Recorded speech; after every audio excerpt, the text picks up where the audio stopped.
candy machine build instructions. Plans for this build are linked in the description.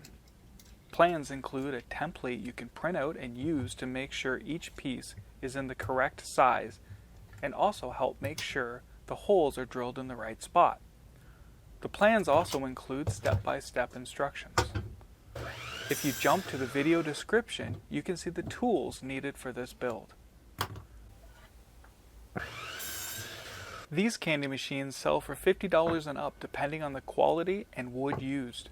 I mostly use pine, so I have less than $5 in parts invested, which makes a great profit margin. I typically don't sell the ones I make. I have given many away to friends and families as gifts.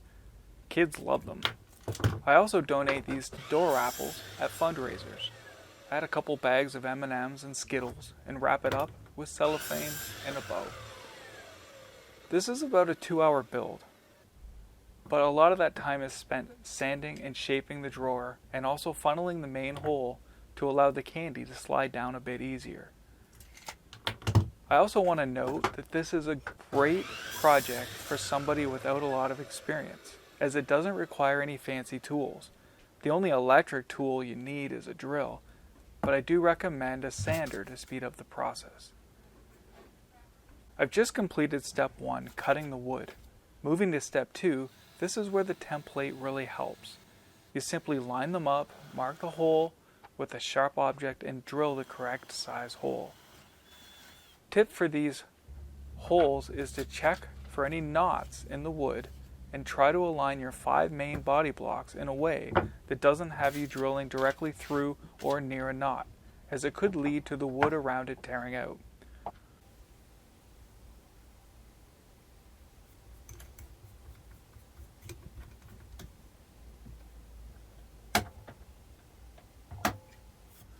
I'm using Forstner bits for some of my holes, but you can use whatever drill bit you have as long as it's the right size.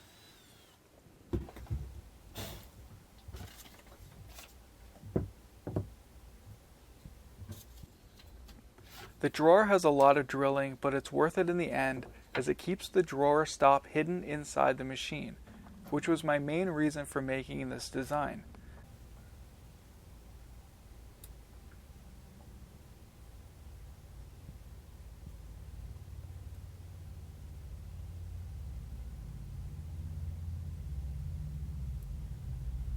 As long as you use the template and go slow, you'll have no issue.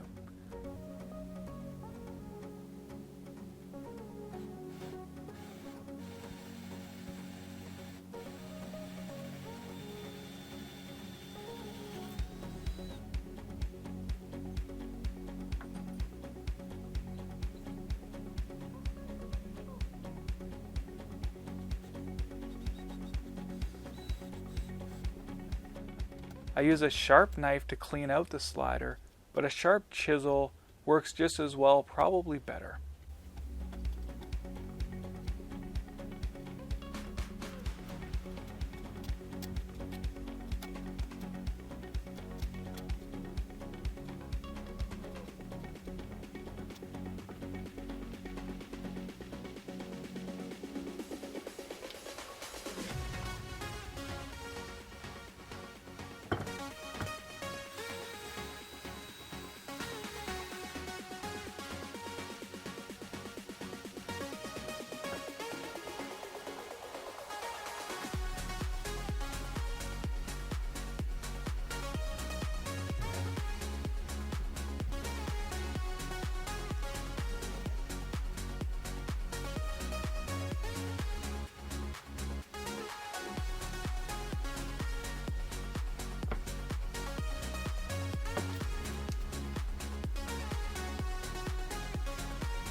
Layer 5 gave me a bit of trouble as I drilled through the knot, exactly what I said not to do.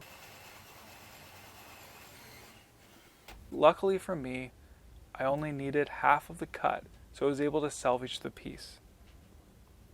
I'd love to get your feedback on this design and the things you would do different. Let me know in the comments.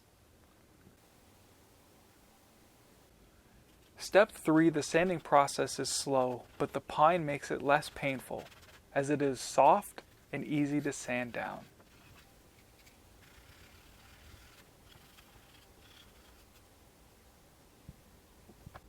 Layer 2 takes a long time to sand to get a nice funnel going into the hole.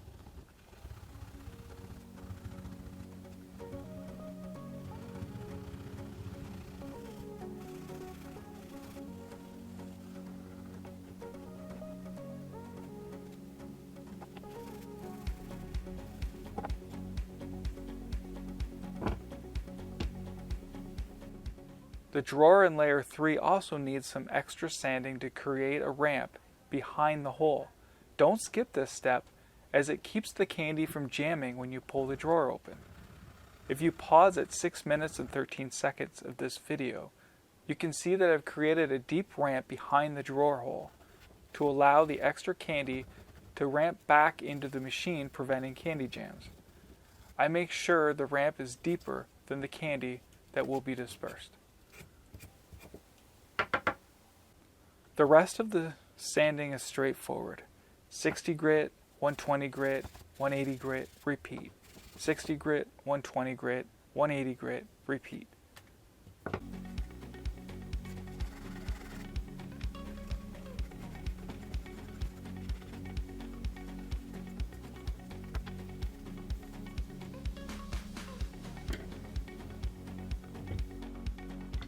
When gluing in step 4, nailing each layer with a couple nails can help keep things from sliding around. If you do use nails, make sure you don't accidentally nail the drawer shut or put a nail where it can be seen. If I use nails, I put them near the outside of the layers, usually in the corners. Another tip is that I don't sand the sides of the machine until after it is glued. I sand the fronts, backs, tops, and bottoms, but not the sides. You'll notice in the video that other than the base, I put all of my cuts I made to the sides of the machine. So the front and the back of the machine will be flush. The sides, they might be a little off if my cuts were off. But I use 60 grit sandpaper to make the sides flush after gluing.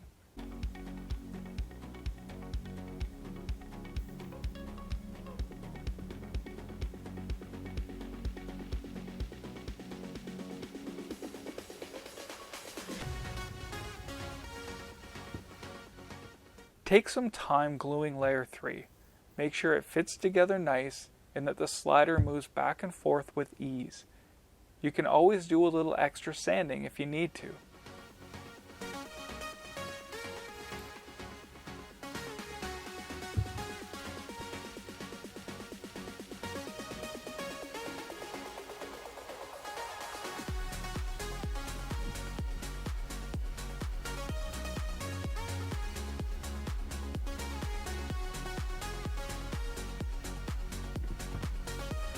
Also check when you put the next layer on that the drawer isn't too tight. You might need to sand the drawer down a little before you glue the next layer.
Step 5 is my final sanding. I use 60 grit to make sure everything is flush, and then move up to the 120 and the 180 grit to finish it.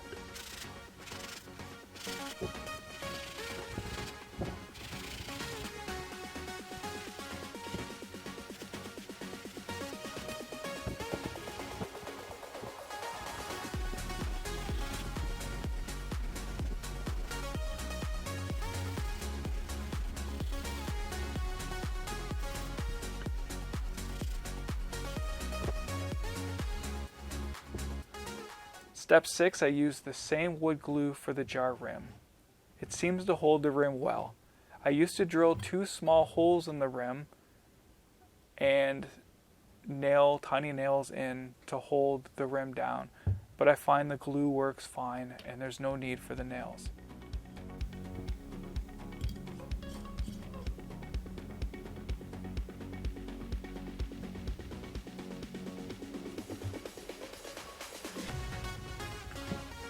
Step 7, I make sure to use food grade oil since this will be in contact with the candy.